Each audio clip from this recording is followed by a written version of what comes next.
বন্ধুগণ, আমরা একেবারে নতুনদের জন্য আরবি ভাষা শিক্ষা কোর্স শুরু করেছি। আপনাকে নিশ্চয়ই কথা দিচ্ছি, যদি আমাদের এই কোর্সটি কেউ করতে পারেন তাহলে পৃথিবীতে যতটি আরব দেশ আছে সবগুলি দেশের ভাষা আপনি শিখতে পারবেন।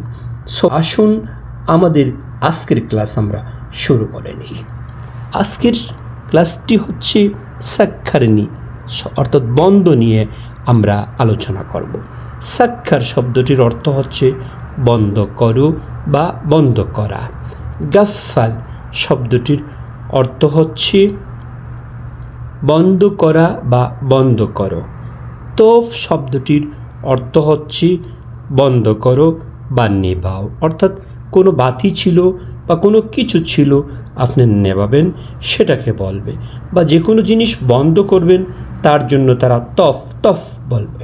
ওয়াক্কাফ অর্থ দাঁড়াও, ওয়াক্কাফ অর্থ দাঁড়াও বা বন্ধ করো। আপনি হাঁটতেছেন তখন আপনাকে যদি বলে ওয়াক্কাফ, বা আপনি কাজ করতেছেন তখন আপনাকে বলতে পারে ওয়াক্কাফ, অর্থাৎ আপনি কি করবেন, বন্ধ করবেন বা দাঁড়াবেন। স্থান কাল বেদে অর্থ হবে, যেমন কফ এইভাবে লেখা দেখবেন যে কোনো রাস্তার 3-4টি রাস্তার মোড়ে দেখবেন লেখা লাল করে কফ ফা কফ, বা ইংরেজিতে লেখা দেখবেন স্টপ, অর্থাৎ বন্ধ করো, কিছুক্ষণের জন্য বন্ধ করো এবং দেখে শুনে যাও, অর্থাৎ কিছুক্ষণের জন্য বন্ধ করো এবং দেখে শুনে সামনের দিকে এগিয়ে যাও। কুবর্ত গ্লাস, কুবর্ত গ্লাস বা পানির মগকেও তারা কূপ বলে থাকে। এবং আরও একটি শব্দ হচ্ছে পানির কুয়া, যেখান থেকে তারা পানি তুলে সেই জায়গাকেও তারা কূপ বলে থাকে।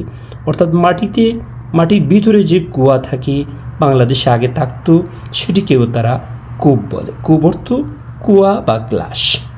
এবং কুব্বু অর্থ ফেলে দাও, কুব্বু অর্থ ফেলে দাও, যে কোনো আবর্জনা জিনিস বা যে কোনো খারাপ জিনিস, যে কোনো অব্যবহৃত জিনিসকে ফেলে দেওয়াকে তারা কুব্বু বলে। কুব্বু কুব্বু। ওকে, আজকের ক্লাস ছিল এই।